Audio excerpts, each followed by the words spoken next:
महाभारत के जटिल टेपेस्ट्री में एक धागा स्पष्ट रूप से बाहर खड़ा है। अपनी माँ माता कुंती पर धर्मी सबसे बड़े पांडव युधिष्ठिर द्वारा अभिशाप कास्ट। इस परेशान करने वाले अधिनियम ने विद्वानों और उत्साही लोगों को सदियों से अपने तर्क को एक जैसे छोड़ दिया है। इस प्राचीन महाकाव्य की गहराई में हम इस नाटकीय क्षण के पीछे के कारणों का पता लगाने के लिए एक खोज पर लगाते हैं जो समय के गलियारों के माध्यम से प्रतिध्वनित होता है। महाभारत की गाथा पारिवारिक बॉन्ड, कर्तव्य और भाग्य की पृष्ठभूमि के बीच सामने आती है। फिर भी इसकी कथा की भव्यता के बीच माता कुंती पर युधिष्ठिर का अभिशाप एक मार्मिक और परेशान करने वाले प्रकरण के रूप में उभरता है। एक बेटा जो धर्म का पालन करने के लिए जाना जाता है, अपनी ही माँ के खिलाफ इस तरह की एक हानिकारक उद्घोषणा का उच्चारण करता है। इस गूढ़ अभिशाप की उत्पत्ति कुरुक्षेत्र के महान युद्ध से पहले की गई घटनाओं में अपनी जड़ें पाती है। जैसा कि पांडवों ने अपने चचेरे भाइयों के खिलाफ लड़ाई के लिए तैयार किया, कौरवों माता कुंती ने खुद को एक नैतिक प्रश्न के साथ पाया। अपने पहले बेटे के रूप में कर्म की सच्ची पहचान से अवगत वह अपने मातृ स्नेह के वजन और धार्मिकता की मांगों से जूझ रही थी। परस्पर विरोधी भावनाओं के इस क्रूसिबल में कर्म के वंश के बारे में माता कुंती की चुप्पी विवाद का एक महत्वपूर्ण बिंदु बन गई।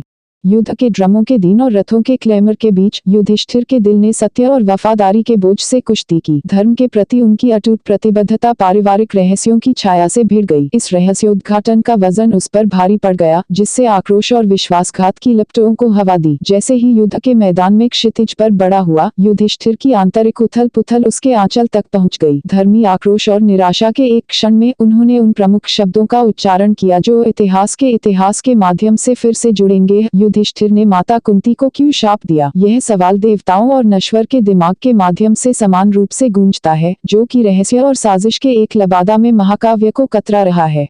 युधिष्ठिर के अभिशाप की पेचीदगियों को समझने के लिए किसी को मानव प्रकृति और पारिवारिक गतिशीलता की जटिलताओं में गहराई से जाना चाहिए। फिलियल पिट्टी के लिबास के नीचे भावनाओं का एक भूलभुलैया है, प्यार, कर्तव्य, आक्रोश और पश्चाताप। युधिष्ठिर का अभिशाप केवल क्रोध का एक उत्पाद नहीं था, बल्कि उसकी गहन पीड़ा और मोहभंग की अभिव्यक्ति थी। अपनी उद्घोषणा के बाद युधिष्ठिर ने अपने कार्यों के नतीजों से जूझ लिया। एक माँ और बेटे के बीच का बंधन, एक बार पवित्र, अब बिखरते हुए भ्रम के मलबे के बीच बिखर गया। माता कुंती, मात्र प्रेम और बलिदान का प्रतीक, अपने बेटे के क्रोध का खामियाजा, उसका दिल दुख और अफसोस के साथ भारी था। फिर भी अंधेरे के बीच जो उनके रिश्ते को डुबोया, क्षमा की झलक और मोचन रात के आकाश में दूर के सितारों की तरह फिसल गया। अपनी साझा पीड़ा के गोधूली में युधिष्ठिर और माता कुंती ने समझ और सामंजस्य के आलिंगन में सांत्वना मांगी। अतीत के घाव, हालांकि गहरे, अपने विकसित रिश्ते के लिए एक क्रूसिबल के रूप में सेवा करते थे, सहानुभूति और करुणा के बंधन को बनाए रखते थे जो समय और स्थान की सीमाओं को पार करते थे।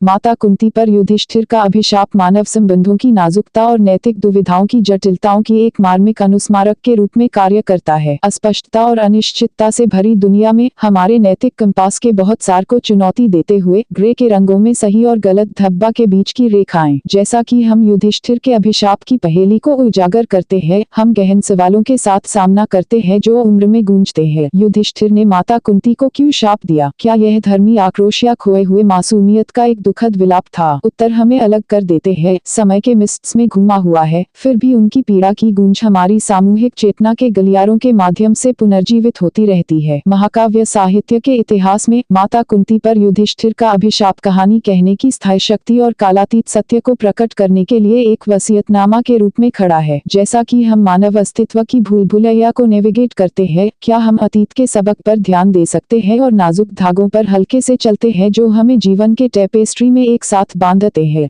ये कथा सुनने के लिए आपका बहुत बहुत धन्यवाद। अगर कथा अच्छी लगी हो तो वीडियो को लाइक, शेयर और चैनल को सब्सक्राइब जरूर करें। कमेंट में राधे राधे जय श्री कृष्णा लिखना ना भूलें।